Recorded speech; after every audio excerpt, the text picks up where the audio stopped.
I don't count myself in because I want a little bit of like drama queen even in the beginning. It's just like, psh. You don't want to count your own show in? All right.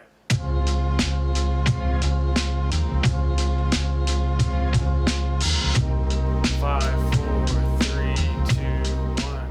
Hello, everybody, and welcome to a very special episode of Small and Tall. Today's episode is sponsored by me spending ads for this on YouTube. Somebody please watch this show so I have to stop spending money. We have a very special to my heart guest on the show today. You've probably seen the shows he's worked on, but you've never seen him, which is kind of an anomaly because he's hard to miss, 6'3". Mark Scheller. Hey, how's it going? Welcome to the show. Thank you for being here in this undescribed location. Right, vague. Vague. Ambiguous. As vague as possible. So, what are some of the shows you've worked on in your time of, well, who are you?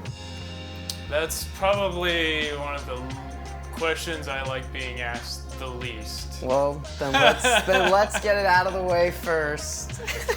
Because, I go out and everyone's like, oh, what shows have you worked on? And I'm like, 80 shows, and I have to figure out which show that they've watched that they'll respond to. Yeah. Because like 90% of them they've never heard of. But that 10%. That 10% makes people go crazy. And so yeah, I got to figure it out, and I got to like figure out their personality. So the things I usually throw out are like Project Runway, like house hunting shows, Deadliest Catch, Real Housewives, stuff like that. Yeah, mainly reality shows. Pretty much similar stuff to what you've worked on, I'm guessing. You mean the one show I worked on? The only one? Right, yeah. Worked on a similar show to me. Yeah. Absolutely. Wow. Well, being in the film world as a camera op, assistant camera, kind of the unsung heroes, I would say. Unsung heroes? No, I would say that, it's like when you make a TV show, you're making a meal, right? And the footage and the audio are the ingredients. And so it's not unsung, it's just that the ingredients aren't as appreciated as the final dish that's served, right? So good ingredients matter, of course, and good camera work matters, good audio matters. And that's true for a lot of the behind-the-scenes departments. But there's a reason I'm on one side of the camera instead of in front of it. It's because, this is a face for behind the camera. And plus, that's just what that's where I want to be. I'm not about the glamour and the glitz. That's so true. Now, you're talking about ingredients and recipes and putting it all together. I think you forgot to mention probably one of the biggest shows, I think, is you worked on Cake Boss. Oh, Cake Boss, yeah. Can't forget about the boss. I forget about the Cake Boss all the time. That is probably that was at the time one of the most popular shows on television. And I don't know if it's still going, but I did Cake Boss when they moved to a new location in New Jersey. So I did that for about one season. And, my favorite story about Cake Boss is, so Cake Boss has this mansion in New Jersey, right? We went to a shoot there. And on the basement of his house, he has his own bowling alley. And one thing he would do, Cake Boss, is he would like to challenge the other crew members to a bowling match, and he would bet money on it. Like real money though, right? Yeah, like real money. At the time, it seemed like a lot of money too. I think at least one game was like a $200 buy-in to see if you could beat the Cake Boss. And that's just to buy in. Yeah, because he would keep it going too, and he would end up taking money from some crew members. So anyway, I'm new to the show, and I'm a fairly like competitive person, especially when it comes to sports. And I was never a big bowler, but I saw the crew members, my bosses mainly, getting their money taken. So myself and an assistant camera friend of mine took it upon ourselves to get good at bowling. So for about a month and a half straight, we practiced bowling just about every day after shooting Cake Boss. There was a local bowling alley just right nearby, and we'd go there, play a few games, get a little bit better. I even bought my own bowling ball just to try and get good. Did you get your own shoes? I did not get my own shoes. Yeah, I don't want clown shoes.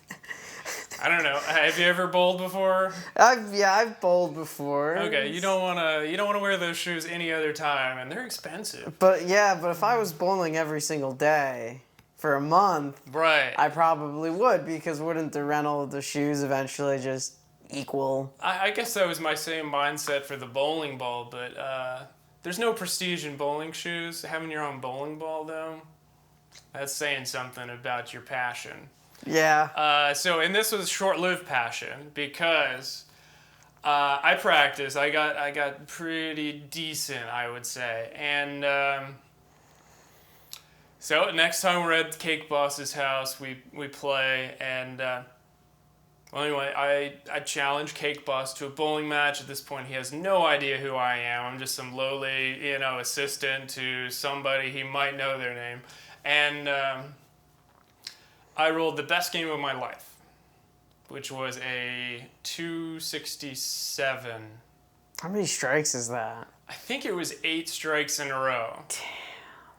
8 strikes in a row. Right. That's like, I know 3 strikes is a turkey. Yeah. And that's it. Yeah. Wee bowling, baby. That's where I learned that. That's probably where I learned how to bowl too, to get the curve on it.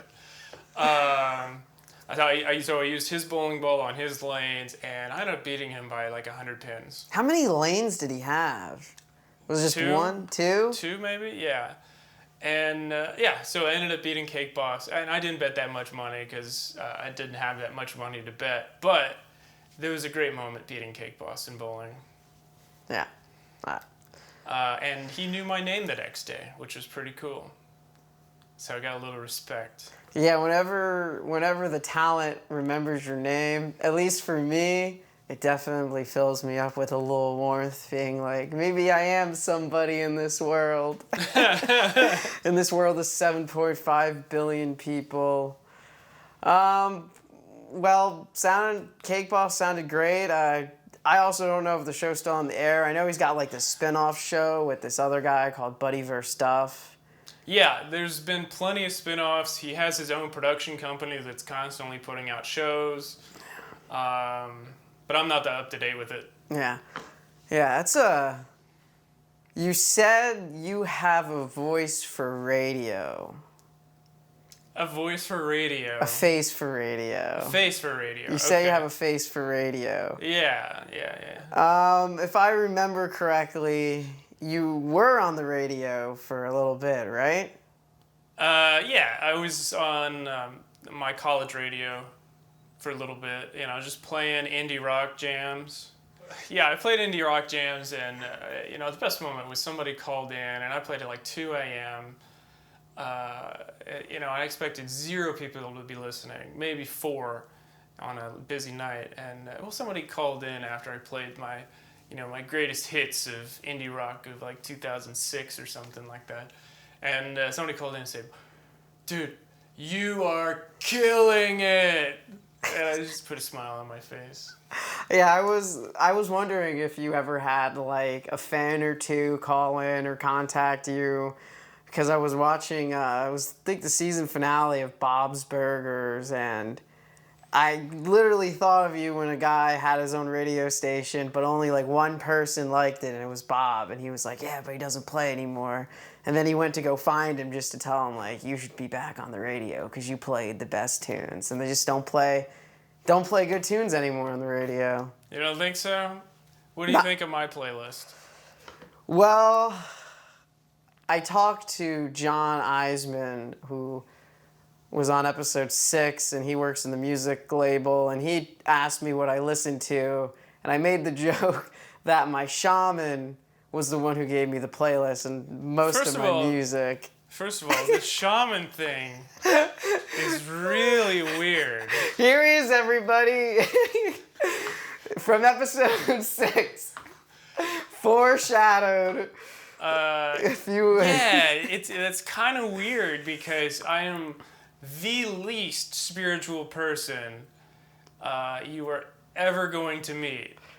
I have 0 practices. I have 0 standards for religion, and yeah, I've never considered myself anything close to a shaman, let alone somebody else's. Yeah, so it's a little weird, but I thought it was kind of funny too.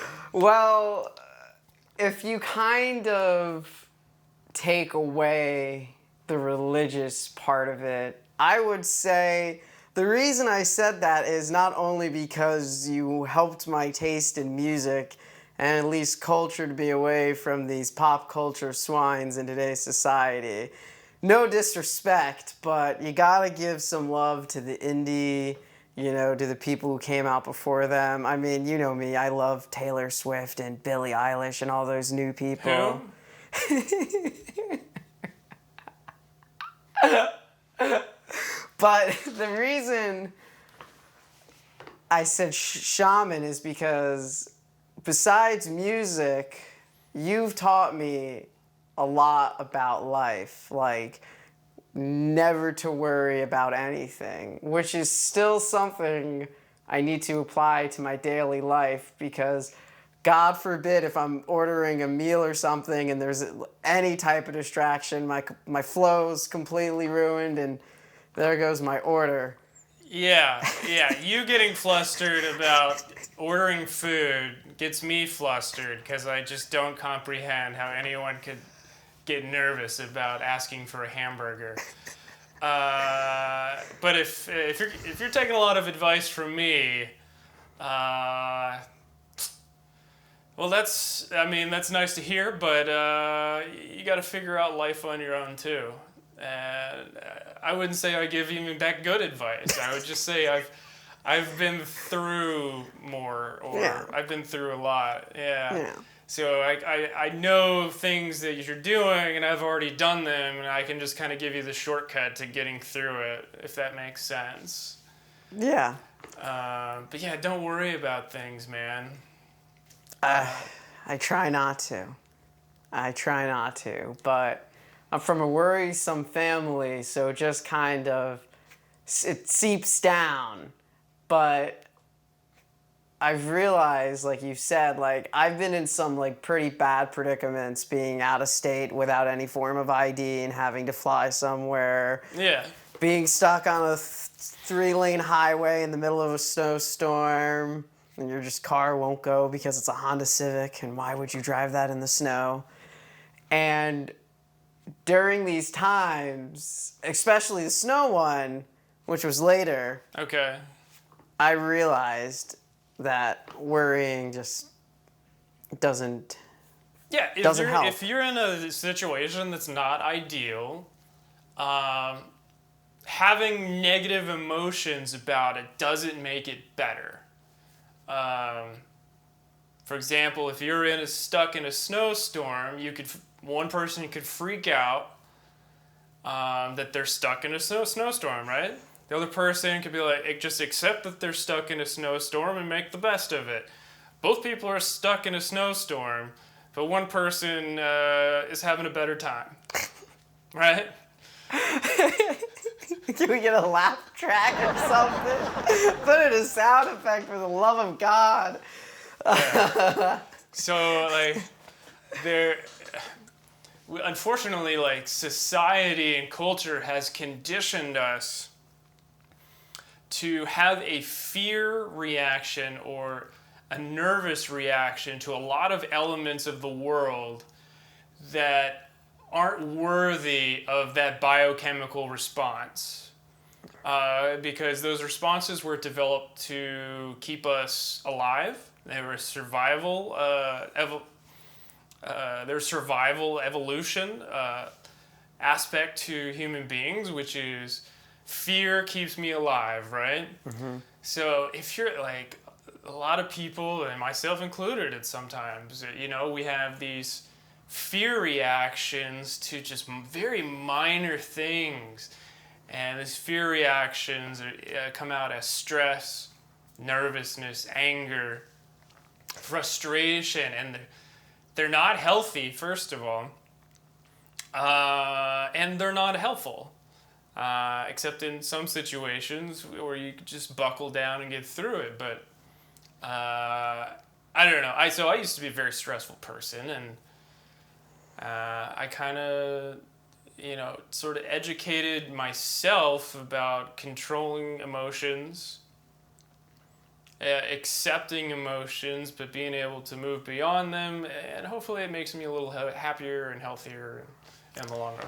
Now, do you think, besides the family, another reason I could be a little bit more nervous or just kind of the way I am is because I'm short, and there's something about having to look up, and like it's movie terms, if your camera's down looking up at the person, they seem very powerful. Camera's pointing down at them, they seem very weak. I feel like that has to have some type of brain function to me, because I live it every day. Yeah. I'm sure there is some function to being short, but for every short person that has that feeling, there's going to be another short person that doesn't, and it's just really how they look at it, right? Maybe that's not the right way to put it, but yeah, I guess I do have a very subjective viewpoint, being tall, relatively tall. Yeah. But there's so much more to not being nervous, not being stressed than the vantage point of your eyes. I'm almost thinking it's more of like a primal monkey brain thing, because Right. you've even seen it as instances where we'll meet somebody for literally 30 seconds, and then they'll immediately talk down to me and be like, "Oh, where'd your little friend go? Where's your little buddy?" And automatically, if that's what they think of me in the first 30 seconds without me even saying anything or doing anything, it's just immediate reaction that someone sees me, they know that they could kick my ass if they could catch me first, because I'm pretty quick. And I am always in flight rather than fight. Right. Yeah. So you think you've sort of been like brainwashed through nurture. I wouldn't say brainwashed. Yeah. I would just say society as a whole, and I saw this a lot when I was in college, and it's always the tallest guy or the biggest guy that usually people gravitate to. No, that's true.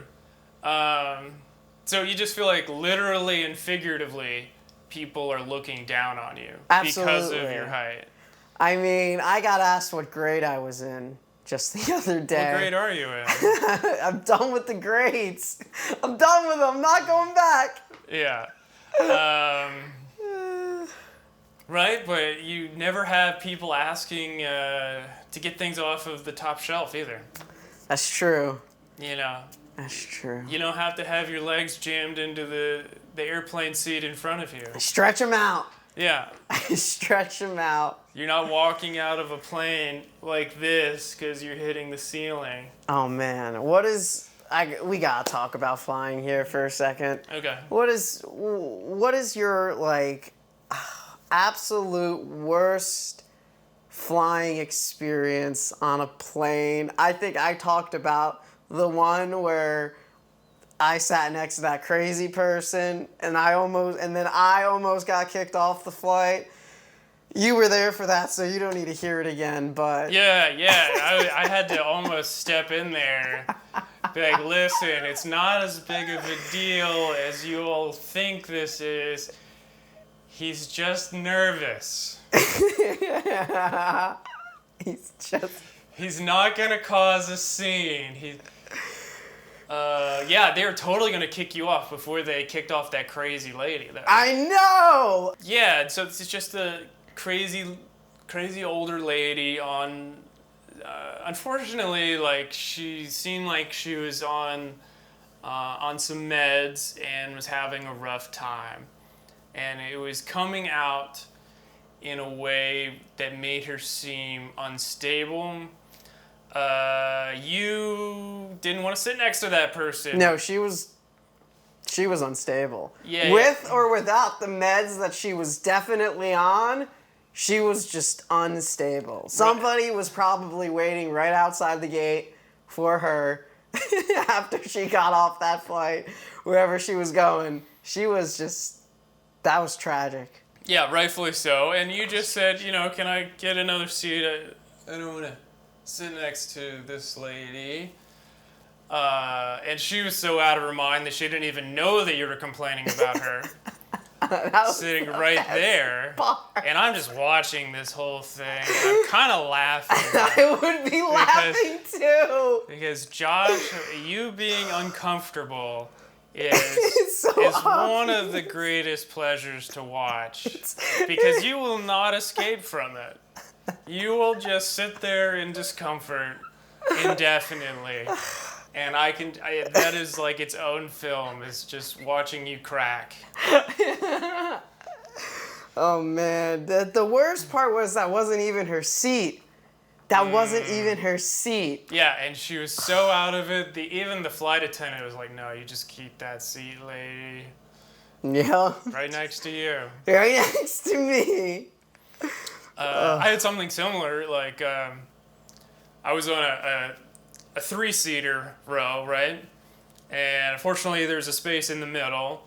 But the guy next to the window, I was in the aisle, he was acting like he'd never been on a plane before. So he's definitely one of those people that's like opening and shutting the window. You got the window seat? Yeah, and was like looking everywhere, inspecting everything. And I'm like, okay, he's not used to planes. He's getting a little nervous. I get that. But then I started realizing when it never ended, even though this flight was a few hours long, he came off as someone that was like addicted to something, and I would assume some kind of substance. And of course you can't do that stuff on a plane, or take it on the plane for that matter. Yeah. And I think he was coming down, was losing his jittery. buzz. Getting jittery, he was jonesing, and I was sitting next to this mayhem where he just would not stop fidgeting. And it's like, people that are ride on planes a lot, there's no fidgeting. They just nestle. They know it sucks. That's one of the great things about an airplane ride is most of the people are used to airplanes, and it's like we all just have to accept that misery together. Yeah. But we're willing to do it with each other. Yeah. Right? And it's like, let's just make it so that we can get through this, okay? Yeah. And then they like, subconsciously or subliminally, like, yes, let's get through it. That's why you don't agree with me, but I say airplanes are public transportation, and you say that it's private, right? Right. But by definition. It's as public as it gets. You're sitting. It's basically a bus in the air. You don't know who you're gonna sit next to. They could be a slob. They could be smelly. I've had somebody do their nails next to me. Right. You can't say that's private. When I think of private, I think of like when we get bumped up to first class or something. So, the difference between public transportation and commercial or private transportation would be the difference between, say, a New York transit bus and Greyhound, right? They're both buses. They both transport people. One is a private company that you agree to pay, and the other one is funded by the government and taxpayer money and fees on the side. Yeah. Right, and so public transportation is government-based, right? Mm-hmm. To serve a certain use to its population. And all the airplanes. Yeah, all the airplanes are private companies that you pay to get onto. I guess by definition that's right, but in the grand scheme of things, like culturally, they're similar to private transportation, but yeah. All right, when we get back, we got some very disappointing news to talk about. We're talking Game of Thrones. We're filming the episode before the last one. So we don't know what's going to happen about the last one, but we have some predictions and Mark has some contradictions. So when we return, we'll talk about that. Thanks. We'll be right back.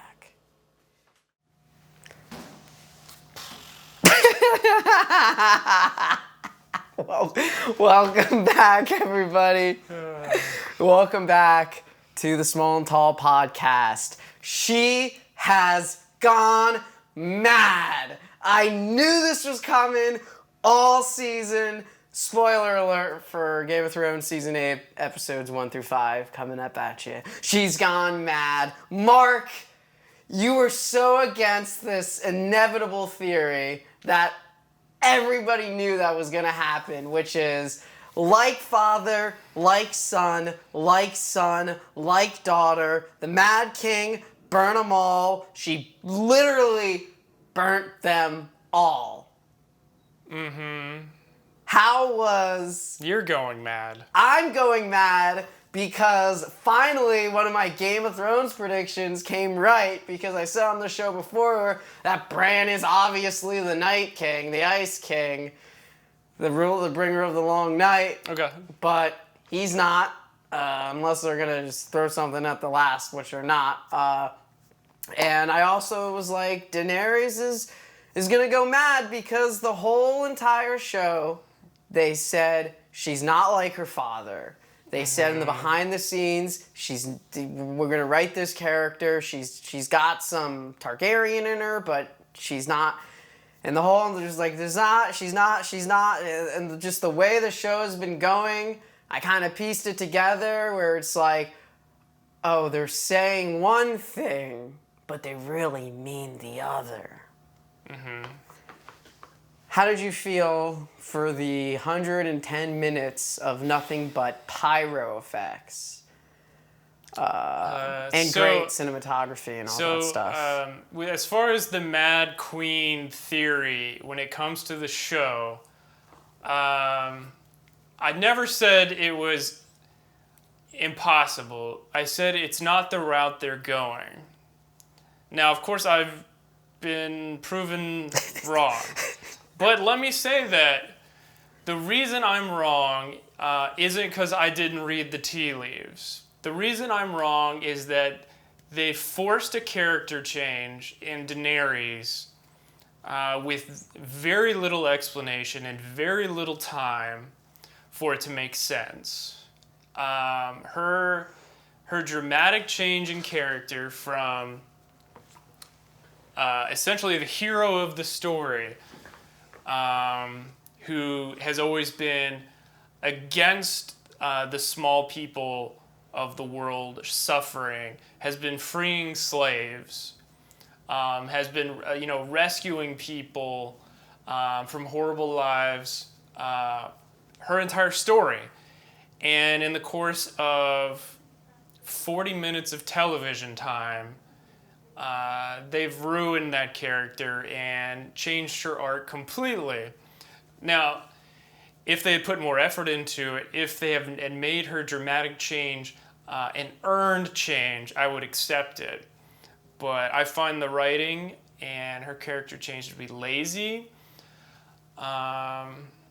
even if fan service and fan theory said it was going to happen a long time ago. Which, it was. It was in some shape or form, but they didn't write it so that it made sense. I don't know, how do you feel about the last couple episodes of Game of Thrones? I believe episodes 4 and 5 of season 8.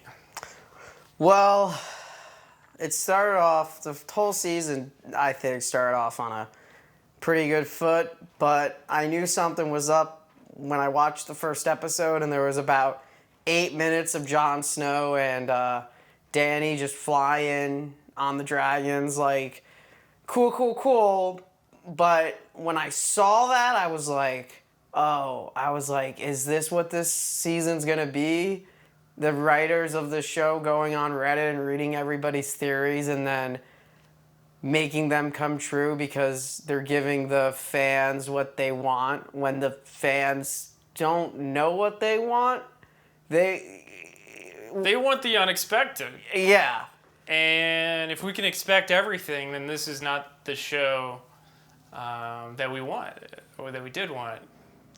It's because it's kind of ruined for me now. And the way I thought about it, a day after that 5th episode aired, and I realized that I had fallen out of love with Game of Thrones. Damn.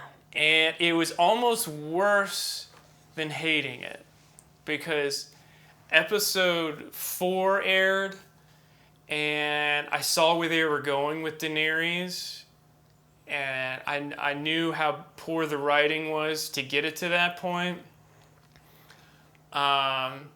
And episode 4 made me angry. The Long Night. The battle one. No, the one right after. The filler episode, okay. The one where they go from Winterfell to King's Landing in the course of like 2 minutes. Yeah. Kill Rhaegal, that one. That episode made me angry. But at least I still had passion for Game of Thrones. Okay. Now, to understand this, you have passion for this show because you've read the books. Well, yeah, the books came after season 1. So season 1 of Game of Thrones aired, and then I read every book or listened to it on audio. And that's where my obsession started. I had a period where I would read like every, Wikipedia page about every character, to learn every backstory, to know every theory that could ever happen. I was obsessed, and I know it's sort of dwindled as the show has gone beyond the books, because I don't feel like it's up to the same level, but I still loved the show. And then, so episode 4 I was angry, episode 5 was airing, and there are people dying all over the place, main characters, and the plot is moving at an extreme pace, and I found myself not having a reaction. And I was trying to figure out why, and it's because, I don't love Game of Thrones anymore. And they ruined that. And I think the episode before that probably did that because I knew what they were setting up for in this most recent episode. And I didn't have the anger about how bad it was because it was a bad episode. That was the worst rated episode of all time for that show, was episode 4 of season 8. Yeah, episode 4 and episode 5 are by far the worst rated episodes because the character movement is the poorest it's ever been. And almost nonsensical. Yeah. So, yeah, and I was watching, my favorite character is the Hound, and I watch him die, and I'm like, why am I not having a reaction to this? I'm watching Cersei die and Jaime die, some of my favorite characters. I'm watching Arya almost die a million times, like that will never end for some reason, but I just don't care. And I think that's worse, right? Yeah. It's worse that I don't care than if I hate what's happening. And that's where I've reached. And the biggest problem with this show is that when the show was great, and it's great on a level that's unseen in almost every other show ever made, is that the characters were nuanced, complicated, and the characters moved the plot. And we are at a point now where the plot has to move so fast that the plot is moving the characters. And that's why you see that dramatic shift with Daenerys. That's why all these characters have to die back to back to back to back. And it kind of explains why the motivations don't seem to be there. It's just like it used to be where a character's experiences and a character's backstory affected what happened. And now what happens is what's changing the characters. Does that make sense? I think so. So what you're trying to say is the characters used to feel like real people who were making actual decisions, and their decisions mattered. If they did A, then B happened, then C happened. But now it seems like these characters are caricatures of themselves, and they're more being puppeteered by this overarching plot that they need to get done in 6 episodes. Yeah, it's an abridged storytelling so that it's like, okay, you want to make Dany the Mad Queen, right? Or Dany needs to become the Mad Queen. The way the show used to be would be like Dany is slowly forced into gray decisions, neither extremely good nor bad, and it slowly changes her into what we would consider the Mad Queen. Now it's like, oh, we want Dany to be the Mad Queen. Let's just kill every one of her people that loves her. Let's kill all her dragons. Let's destroy her armies. And let's just put her in a horrible circumstance out of nowhere. I mean, she loses more people in 1 or 2 episodes than she has in the entire series. Mm-hmm.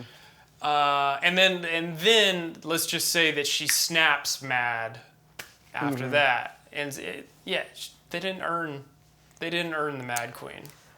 Honestly, when I was watching that episode live, and after they rang the bells, and she took off because she landed on the roof and chilled, I thought she was honestly just making a beeline for Cersei in the Red Keep. Which, if she would have just made a beeline for the Red Keep and just blown that up, and that's how Cersei dies. I really wanted the dragon, because she was looking out the window, I wanted the dragon to come right up to that window and just spray her with fire. I thought that would have been so cool, and the death that they gave her, I don't really know. Yeah. But I feel like sense. that would have been fine. That would have made sense. There were some people in there that she would have burnt, but she's, if you remember earlier in the show when she thought that one of her dragons burnt a kid, she locked them away. Mm-hmm. And then they weren't there for like a whole season. But now she's just burning everybody, women, children, young and old. And kind of like what you said, it didn't feel deserved. Yeah, and we don't have her reasoning other than one line of dialogue where she says, "Let it be fear." Let it be fear. You can't instill fear into people that are dead, right? Yeah. Yeah, and killing Cersei would have been consistent with everything she's done up to that point, right? Like, she hung up the slave masters in kind of gruesome fashion. She's never been, like, an angel, right? She's been fairly brutal. Yeah. But the brutality had a point. Like, when she burned all the calls of the Dothraki alive in their Dvace Dothrak. Mm-hmm.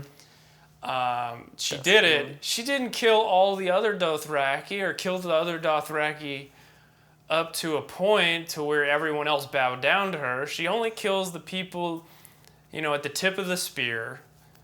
And then everyone else follows her, and they love her for it. And yeah, this just doesn't make sense.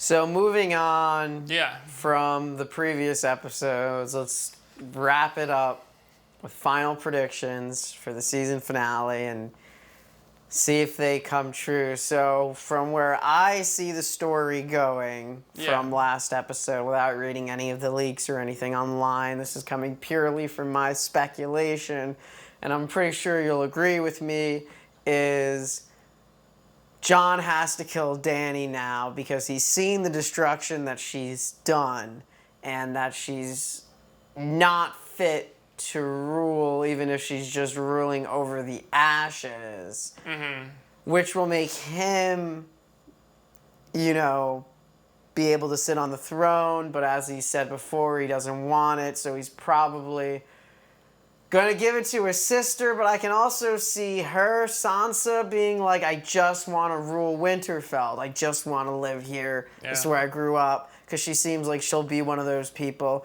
And then he's just gonna rule anyway.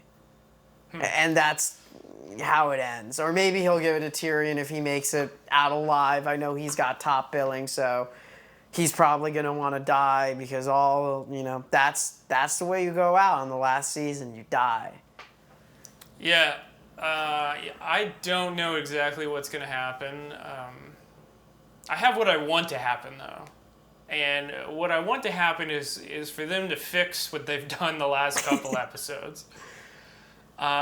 Because it would make sense for me if Dany, she's ruling the ashes, but she has like a come to terms with what she's just done, and how that's not what she was, and how that's not what she wanted to be. She wanted to break the wheel, not just be the next cog in the wheel, right? And if she has a come to terms with, I'm exactly what I always said I wasn't going to be, because she's not dumb, right? She's a very introspective character. At least she was at some point. Slightly delusional because all these great things have happened to her along the way. But it would make sense for me if she realized the mistakes she's made and realizes that she's not fit to rule. And she just basically retires, right? And I don't mean like going into a retirement home. I mean, rather than fight Jon, which is what I think they're setting up, if she says, like, no one here loves me, I've only shown evil, how about I go back to the slave cities and rule them like I always said I wanted to rule Westeros. And those people love me. And there's one particular character that happens to love her over there that's kind of helping to rule it at this time. I'll bring that back around. Yeah, and just have her just give up. And then I don't know what's going to happen with the throne. I don't know that anybody's going to be sitting on a throne that doesn't really exist anymore. But all I know is that one episode isn't enough to do the episode well. You want to know what well. I think? Yeah. So I was thinking about this, and I think Dany and Jon Snow are going to get into some type of sword fighting battle, and then the dragon is going to be like, oh, my mom is in danger, and it's going to blow the fire, but Jon isn't going to die because he's part dragon, and it's going to be like, oh, and then he's going to go, and then just kill her, and then the dragon's going to be down with it, because there's this one video of her name, the Emily Clark, Emilia Clarke? Emilia Clarke. There's this video of Emilia Clarke. Somebody asks, did you film your final scenes of Game of Thrones, and what did you think of the ending? And she's just sitting there like, best season ever. Oh yeah, they hate it. All the actors hate this season. Yeah. And they know why. It's the same reason all the viewers hate this season. Yeah. What can I say? Like, I'm apathetic at this point. Yeah. I just hope that Dany doesn't continue to devolve into just like, oh, I've got to kill everyone that crosses my path. What's she gonna do to Tyrion? She's gonna find out Jaime's gone. He's not gonna be there. Yeah. Even though he's dead. Oh, Tyrion's gonna survive. You think Tyrion's gonna survive? Yes. I think he's gonna die. You think Tyrion's gonna die? He's either gonna die or he's gonna sit on the throne. Right. But there's no in between that. At least the way I see it, is it's either he's gonna be the one, and it's gonna be like the complete like underdog short guy finally gets a lick, finally gets some power. And you really want that. I feel like it would. I feel like I'm part of a group that's marginalized. Yes. We don't really get the spotlight, all right? So I see this character on TV. You just get the spotlight that's a little lower. I see this, I say, he's short, I'm short, I relate to this guy. So it would really mean so much for me and my group of society. But yeah, it's either him or Snow, because I don't. As cool as it would be to have Sansa sit on it, she's not gonna want it. I mean, well, who deserves it the most? Bran. No, Bran hasn't done anything. Neither has Jon Snow this season. What has Jon Snow done this season? Jon Snow, deserves to retire into the North, right? And just have a wife, have kids, and not deal with anything. I think Sansa is the most deserving of ruling because she's developed the political aptitude along the way, and she's dealt with so much shit. Like, Joffrey and Ramsay, the two most monstrous characters, like, she had first-hand experience with. And it would make sense. She always wanted to be, the queen, right? Mm-hmm. Like, that was her childhood dream. And then she had to be just, like, dragged through the dirt. And where you think, oh, she's never going to be what she wanted to be. And then if she finally gets it through her own merit, rather than just being wed off to somebody. That does sound like a good ending, honestly. Right. It's just because it makes so much sense, and it would be such a good arc for that character. And I feel like everybody else, whether Daenerys is going to go rule somewhere else or she's going to get killed, this, that, or the other, I feel like that would probably be the ending that would satisfy most people besides if John sat on it, which would just satisfy the general masses that watch the show because everybody's watching it, and I like that. I like that Jon Snow guy. Hey, I like that Jon Snow. He's my favorite. You like that Jon Snow. But, alright, I think that is enough of Game of Thrones talk for the moment. So how much of this podcast are you going to be like... Just looking up? Yeah. Probably most of it because... I'm just going to talk like this the whole time.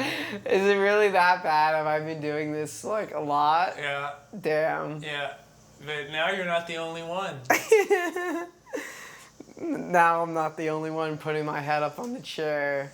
Yeah. I don't have a chair. I'm just doing it. Okay. I get it, Mark. I get it.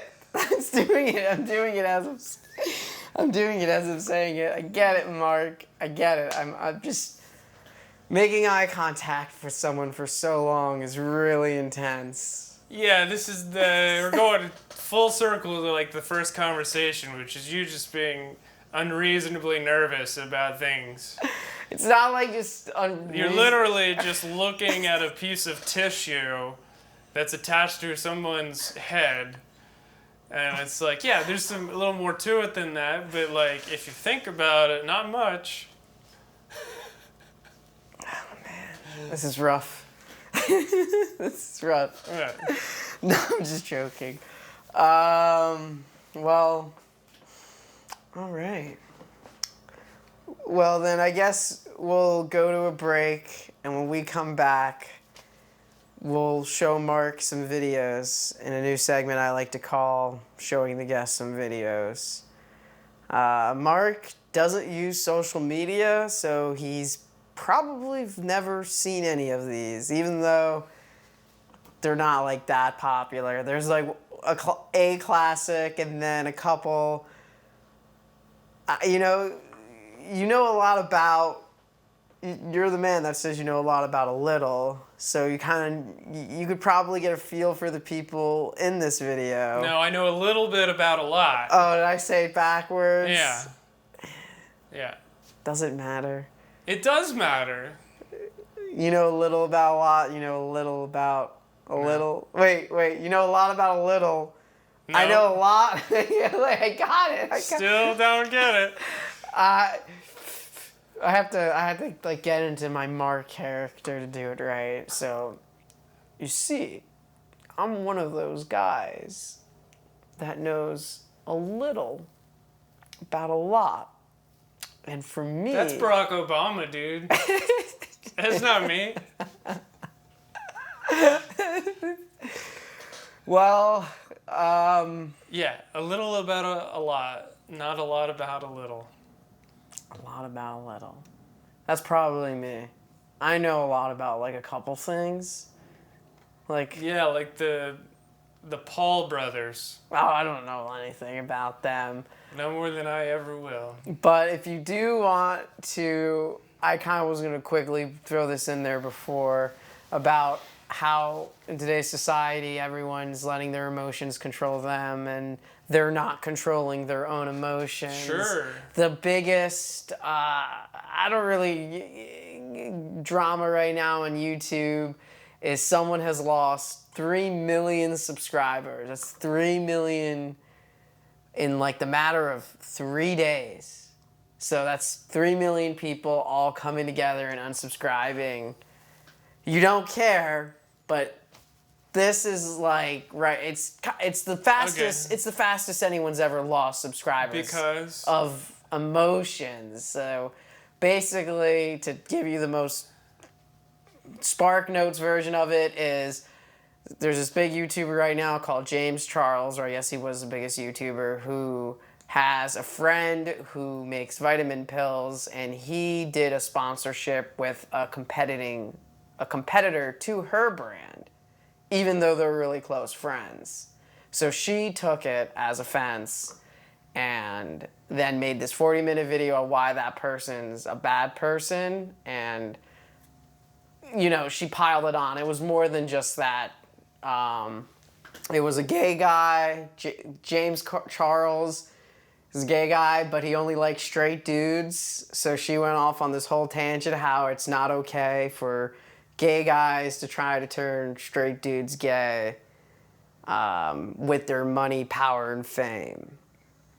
And this whole thing is just fueled with emotions just because if he didn't do an ad for her competitor company, none of these other allegations, and now people who've had experiences with him are making videos being like, yeah, he's tried to turn me, I told him that I'm A, and he's like, no, you're B, trust me, you're B. And now, like, this is just, I guess, so he lost 3 million subscribers because someone made a video about him. Because he made an ad for the person's... And what's the controversy? Well, now it was originally just him promoting her competitor. Okay. But now with that video she's made, she's also called him on the allegations. So now it's also with all of these allegations of he's very forceful towards straight guys and he goes far too long. I have to be honest, and you probably knew I was going to react this way. You just... Who cares? Yeah. It's... if... Apparently 3 million people care. I don't know anything about this situation. If someone is a dirtbag, then, it's a free market. People don't have to watch them. Yeah, so there's like this greater sense of like public outrage that stemmed out of being offended on behalf of others, and not being offended yourself. Like, I get if someone says something or does something, you're offended, but people are like inheriting, what they think they should be offended about, because there might be someone else out there that would definitely be offended. And it's a weird disconnect, and now basically that just makes everyone capable of being offended by everything. And at some point, offense stops mattering, right? Yeah. And people stop caring about the next person that does something wrong, or if it basically we just get so numb to it that people are going to do actually bad things, and we just won't care. It's almost like school shootings or something. It's like at some point we're just so numb to the violence that we just don't even want to have a conversation about it anymore, or don't care to have a conversation. And I feel like the whole social media outrage thing is just its own animal that we need to just stick into a box and understand that that's not reality. That's a whole bunch of avatars and characters Of our physical selves. Yeah. Though it's like it's our avatar that likes to get offended by everything, and that's not actual people. Do you think social media is a social experiment that has gone terribly wrong at this point? That it's completely out of control? I mean, you're not on it, so it's kind of like not even, but... Yeah, I mean, I used to be, though. But even though you're not on social media, it affects your world, because now, what they're saying is Facebook is being used to influence voters, which will influence laws and lawmakers and all that stuff. But there's nothing you can do to stop it, because, like what you said, we've spiraled so far one way that posting your Uncle Jared posting something crazy about Trump or about the right or about the left on Facebook is just what he does now, and there's absolutely no way anybody's changing their minds about anything, especially when they're posting either like not funny and non-ironic memes or fake news, or even now like the anti-vax, how measles is back and it's better than ever. And the big contributing factor of that is social media and, like I say, town hall kind of community pages where a bunch of people from one side, not saying the right or the left, but saying flat earth is a side, anti-vaxxers is a side, now can all come together and share their crazy thoughts, and it affects all of us because a mom read something on Facebook.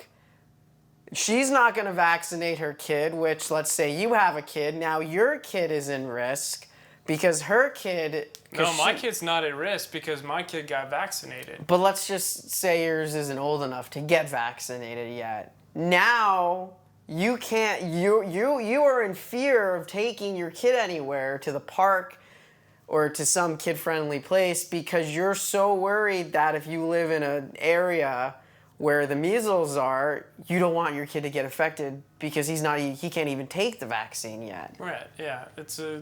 And this is all because of social media. Okay, so social media is just like a building, right?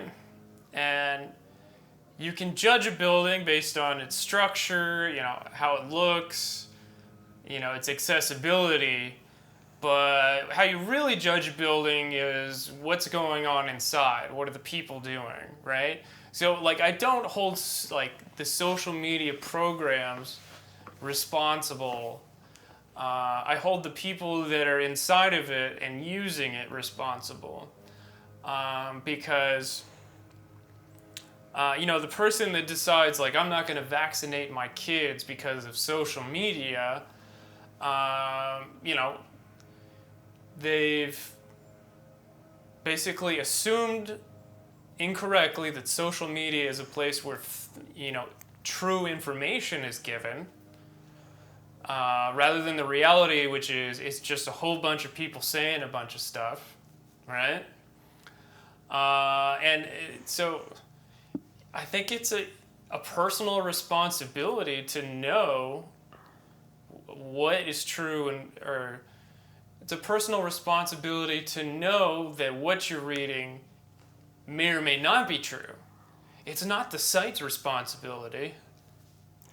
So you're on the side of the argument where Facebook, YouTube, Twitter, whatever, is not liable for anything people post on their platforms, whether it be conspiracy theories, fake news, or just anything.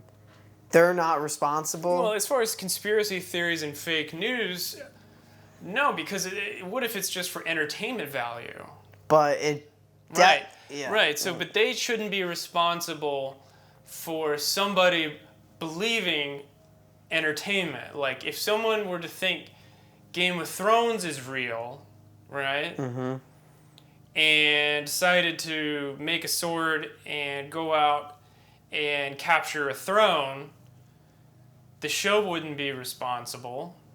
It's that person's choice and that person's ability or willingness to accept untruth as reality. But if social media, like you said in your analogy, is a building and we're all just living in it, then shouldn't the building have rules and regulations and be responsible if somebody does something in it? And they do. They do have rules and regulations. Yeah. And they're a private company and they set up their own standards, and if you don't abide by them, you get kicked off. They understand that. They know that there's a limit to how extreme you can get. I mean, you couldn't post videos of killing somebody, right? Yeah. That's pretty crazy. And they say, "Oh, I don't want that on the show," or "I don't want that on the site." Yeah. So they're pretty reasonable as far as what they put on or don't put on. People just like to nitpick the 1% of things that they don't let on, and there can be a debate there. But by and large, I mean, they do a pretty good job regulating Yeah. obscenities and ridiculousness. So how are we going to move forward now? And I feel like we're so lost. It's Right. with all this miscommunication, with all of this my side, your side, with him, with her, MAGA, all that stuff. Yeah. How are we ever going to be one again? Or were we ever one, really? And what's it going to take? Is it just going to take a superhero president, or is it going to take another disaster, another something that will really move us forward? Because it could just be me, and it could just be, but it seems like, at least right now, not even with just social media and the politics and conspiracy theories, but even the environment, it's just out of control. And Right. and nobody seems to be wanting to do anything about it. We're kind of seeing, like, how much longer can we go on this car that's riding on E until, until Apple starts offering us health care and Facebook starts tracking all the data we see with our eyes. When is it gonna?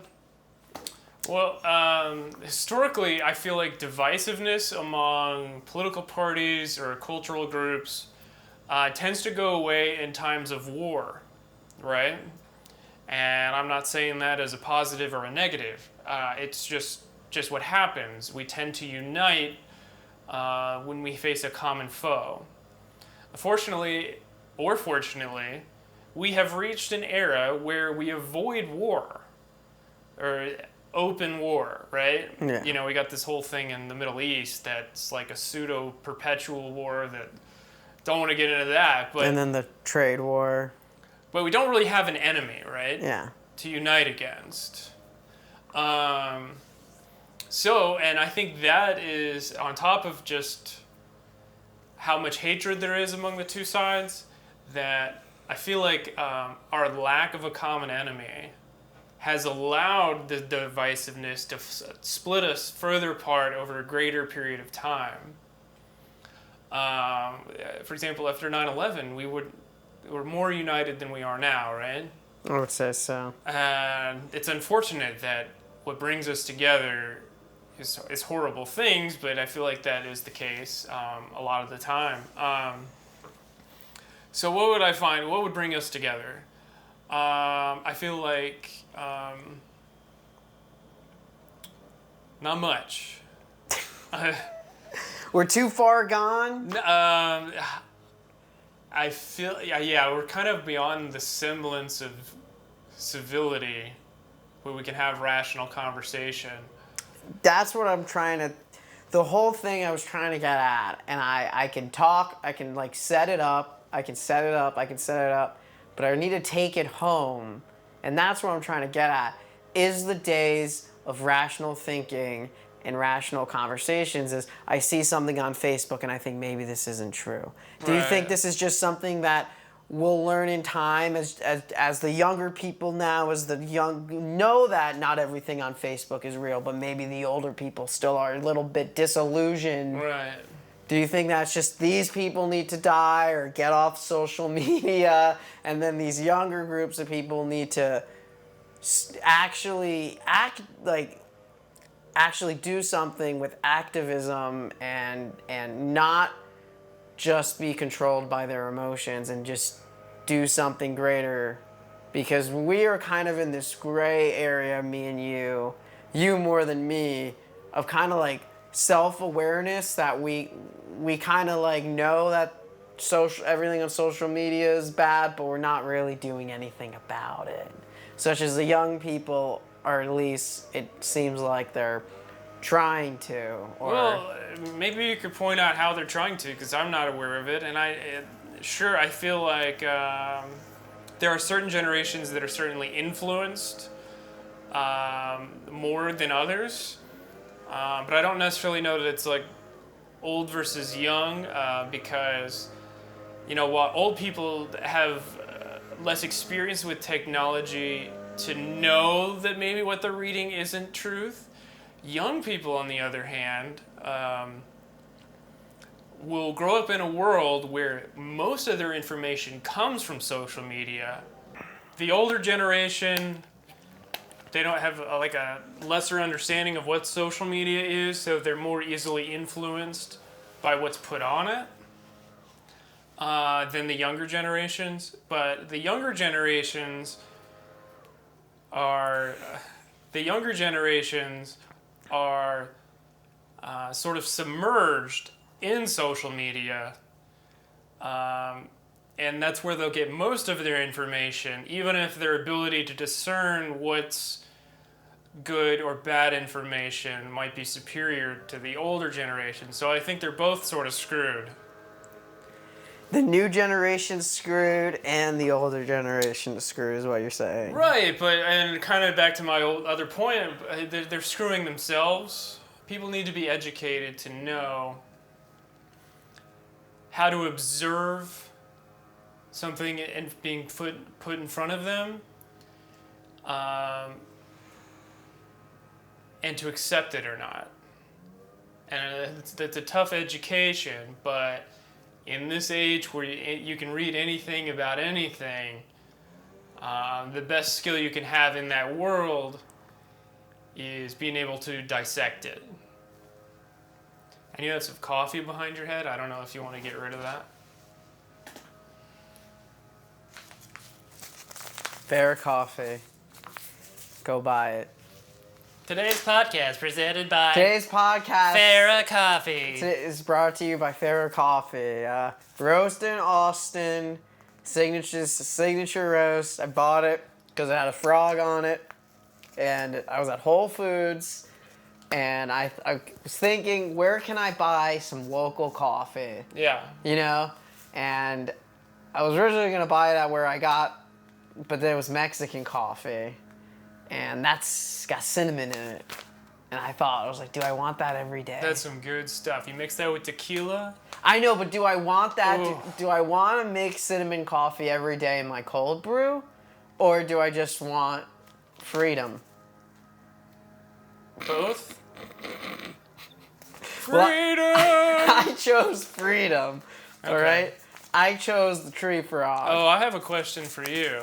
Yes. After you put up today's sponsor. Sponsor's gone. All right, so where is Nebraska? Nebraska is up. It's north. Nebraska's up. Okay. It's on the border of Canada. Nebraska's on the border of Canada. Okay. And I think a popular one is, where is Idaho and where is Ohio? Now, if you were just listening, you might have gotten confused because both of those states basically have the same name, but they're not in the same place. They're not anywhere near each other. Idaho and Ohio. Yeah, Yeah, basically the same state. Yeah, well, they sound the same. Sure. Like Ohio and then Idaho. It's like, what? Idaho? Okay. No, Idaho. So Nebraska, yeah, it's on the border of Canada. Yeah. Okay. And then Ohio, Uh-huh. right? Think of Ohio as kind of a state that's mingling more towards the east than the west. Which one? Idaho. Idaho. Okay. Idaho that's out there. That's like, that's on the west coast. Okay. Kind of touching, I'm pretty sure it's touching Wyoming, if I'm not mistaken. Uh-huh. So the way I think about it is Idaho, if you really sound it out, is kind of like, oh, that's a loner state, like Idaho, like Loner state. like Gotcha. like yikes, like Yeah. Idaho. Yikes. And then Ohio's like, oh, okay, yeah, that's by Detroit and stuff. So this is a game we play where I name a state, and then Josh tries to tell me where it is in the country. To be completely fair, that I didn't really go many places past the East Coast before. Right. Yeah, and his explanations for how he doesn't know where states are is probably better than his explanation of where the state is. Okay, so Nebraska would be Middle America, not next to Canada. I thought I got it right. I thought it was right. I was like, that's one of those square border states, and I literally, my head was like, you dude, not only did you get this right, but you basically spun Mark on his head because you know where everything is now. You played right into my hand. I totally did. Yeah. No way, I know it. That's right above Arkansas. Yeah. Somewhere around Arkansas. Somewhere around there? No.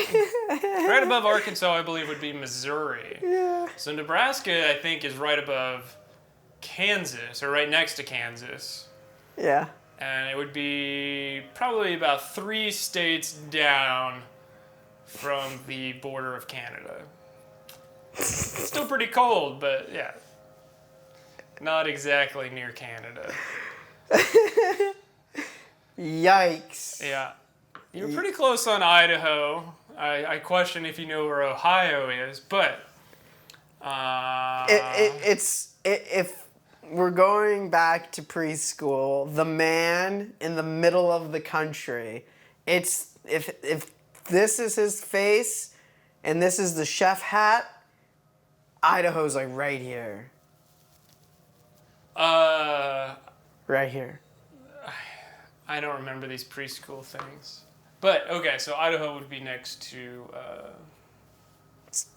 like Oregon and Washington, yeah. Yeah, that's Idaho. Yeah. Yeah, but the way I think of it is like Idaho, like, for lack of a better term, sounds way more like Idaho. Idaho. It's like, oof, you're saying it like that, you're clearly out there in the woods somewhere.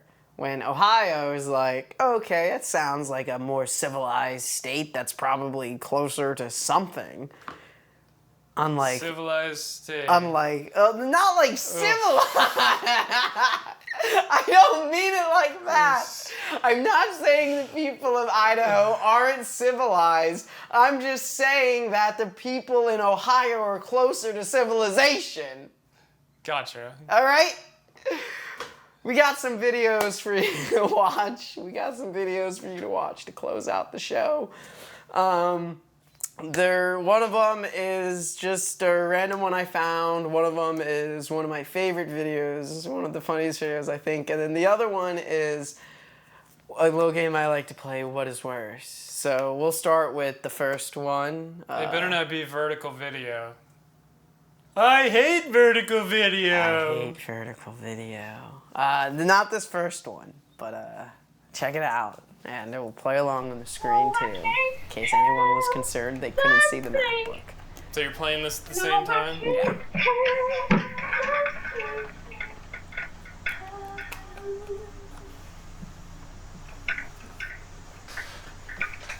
Maybe in time you can really see that. But right now, me and you are cool. Maybe we can't be together.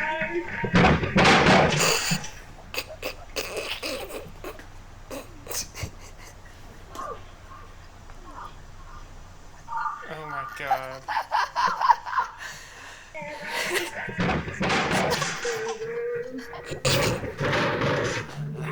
Oh my god. Okay. Something about that first video, which is like one of my favorite videos of all time, that's an old one too, is just the way she falls. Yeah, you love watching people get hurt. You find that so funny. Like, I don't want them to actually get hurt, Yeah. but like that, like it's just the table and she falls, but she hits the table first, and it's just like right at the end of her note, like she's clearly auditioning for something. Like it was Yeah. probably American Idol at the time. Sure. Yeah, American Idol. Yeah, and she just God, I saw that coming. Yeah. I don't get the jollies from watching people get hurt, but I did have a sinking feeling in my stomach. So that you don't like when you watch videos like that, when you find them online, you don't laugh. You're like if it's bad, like if someone tries to do a flip in the pool and then they don't make it and they hit themselves on like the pool lining or whatever, the border of the pool. I feel that, but all right. All right, video 2. No jollies, yeah. She's coming home with me tonight. This one I want more of your professional opinion about the situation.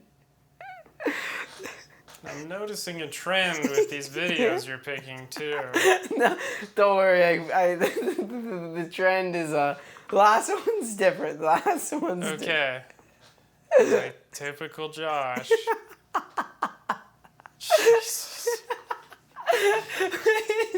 Is it playing? No, I got you. Okay. He's carrying a girl. Okay, there's a... Oh no.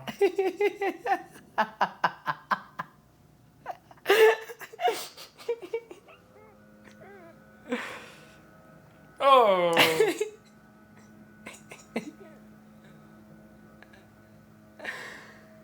Oh, you should have realized that was gonna happen. Hey. Now, That's like you trying to carry me. now, why don't you think he? Do you think he was just trying to show off? Because I was a big girl. Yeah, I'm sure there was some element of machismo to it. Yeah, I was just trying to figure out why they were trying to pick up those girls in a gas station parking lot to begin with. Is that what's happening? I mean, there's no context to the video, but... Yeah. Oh, my impression was it's like a bunch of boyfriends and girlfriends just having a powwow, and then they're just messing around. Yeah, I mean, he should have realized he's not, not strong enough for that one. Not strong enough for that one, but that doesn't do anything for you either. No. It's just unfazed. Okay, play the last one. Okay. Last one's a little different kind of pain. Oh, no. You gotta look closely.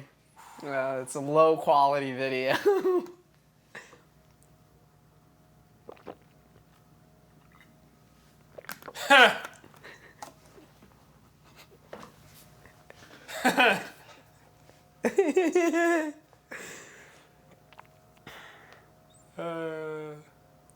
That's silly. So you like that last one? This is a little funnier, yeah. Where his pants come off? Yeah. I didn't realize it at first, but yeah. Yeah, that's so... I saw that, literally I thought of that one scene from Big Mouth. Yeah, that no, Netflix- that's exactly what I thought of too. It's Yeah. like him hanging there. He's got no pants on. Yeah. So what would you rather, if you had to be put in those situations, would you rather have your pants pulled down while literally hanging from the sky in front of hundreds of people, or would you rather fall off a table and have someone sit on your face? Oh my gosh.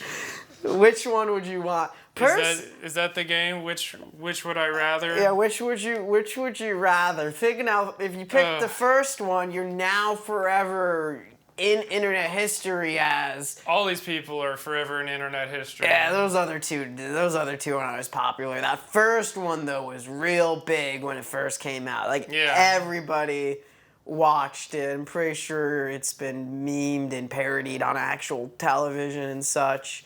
I'm not less concerned about like the media aspect. I'm thinking about the pain of the first one. The double drop. Right, the double drop. And then the second one, I feel like I would never be in that situation. You would never be lifting up a girl in a gas station parking lot. Not one that I knew I couldn't hold up. Well, what if she was really cute and had tattoos, and you were just like, spicy. Gotta show her that I can pick her up and take her home. Yeah. Then would you attempt it? Would you choose a girl based on your ability to pick her up?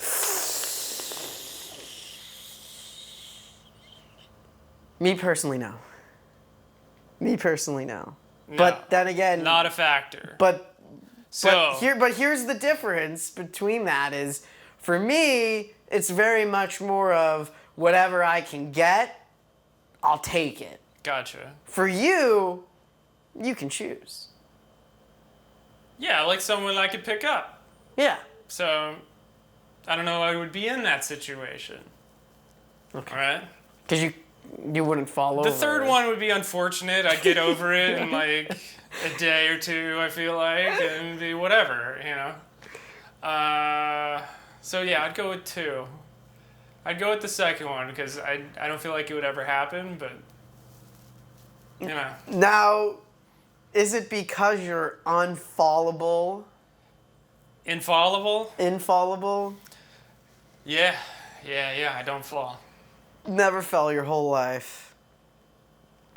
Never fell once. No, I've fallen as a child for sure. Probably. But there's growing pains. Yeah. But yeah, as an adult, I don't fall. Now, when you started to like get an obnoxious amount of height, were you realizing it like as you were growing? You like find those it growing obnoxious how tall I pains? am? No, I'm just saying because I'm gonna bring back going back to school, but I remember like watching the school puberty videos as a kid, and it's gonna be like one day your shoes aren't gonna fit and your clothes are gonna be really tight, and you're gonna wonder why. And I never got that. I never got to that point of the puberty video where my clothes just didn't fit anymore. Yeah.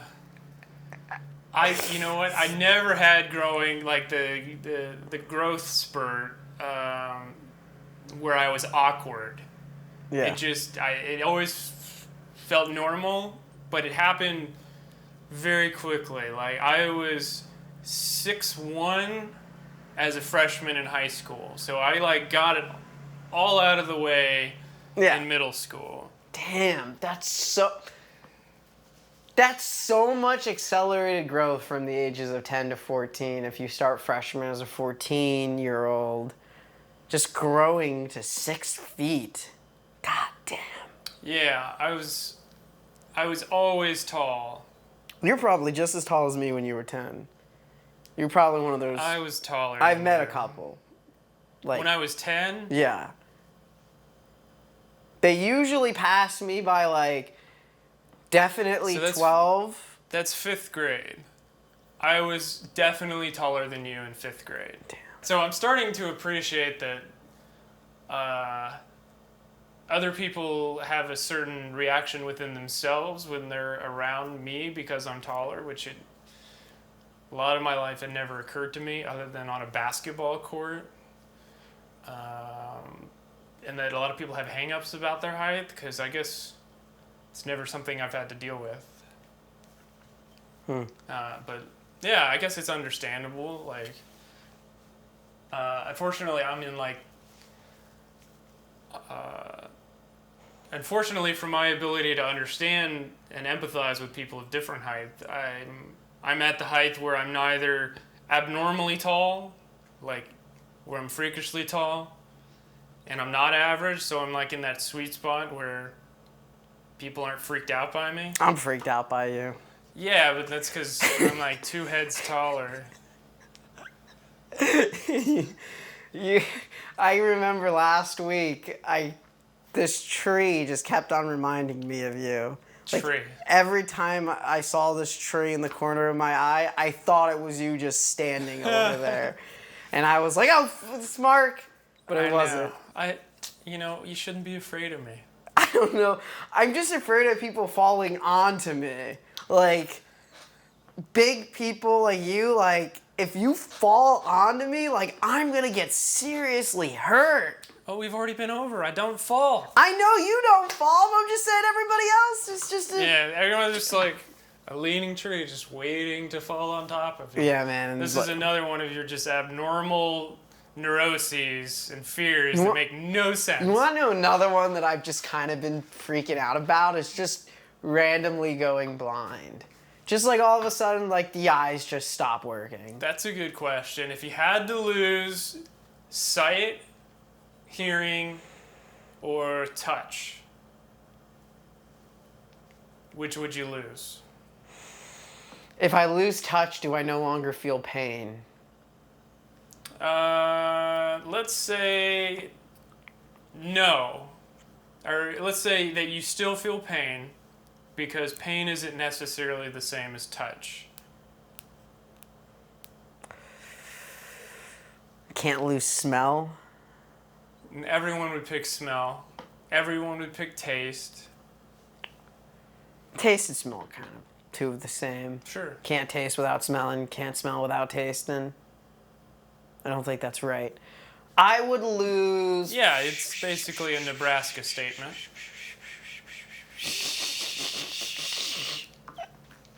Got him. I would lose touch. Touch? Because I wouldn't be able to enjoy... Touch. No orgasms. Oh, man, you had to bring that into it, didn't you? Just throwing that out there. But then, like, if I can't hear, then, like, who am I? You know, I can't listen to a good song. You do sign language. Do you think I'm gonna do sign language? Me? Yeah, I mean, you barely learned one language. I know. I don't know if you could learn another. It's bad. Como esta, baby? Oh, I was talking about English. Oh. No, I can't miss something that I've never had. So in this case, well, wait, am I just losing touch? Did I have touch before? Sure, no, I mean, like, from this moment on. From this moment on, ooh, fuck, alright, it would be... Could I listen to, like, 5 songs before? Sure. Alright, if I could listen to, like, 5 good songs before, I would lose hearing because... Yeah. I would pick hearing, too. Because seeing, it's too important. It's like, if you can't see, well, then, like, come on.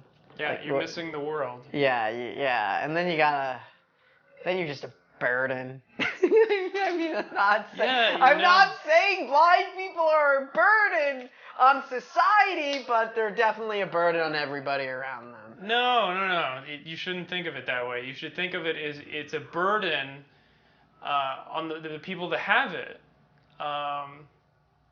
That if they suddenly go blind, there's like a greater burden to relearn how to function in the world. Mm-hmm. I mean, screw what everybody else thinks. Yeah. Because that's none of their business. But it'd just be harder to learn the world again if you go blind. Thank you so much for coming on, for joining me today, and talking about many things in this very free-flowing... It's a free-flowing conversation.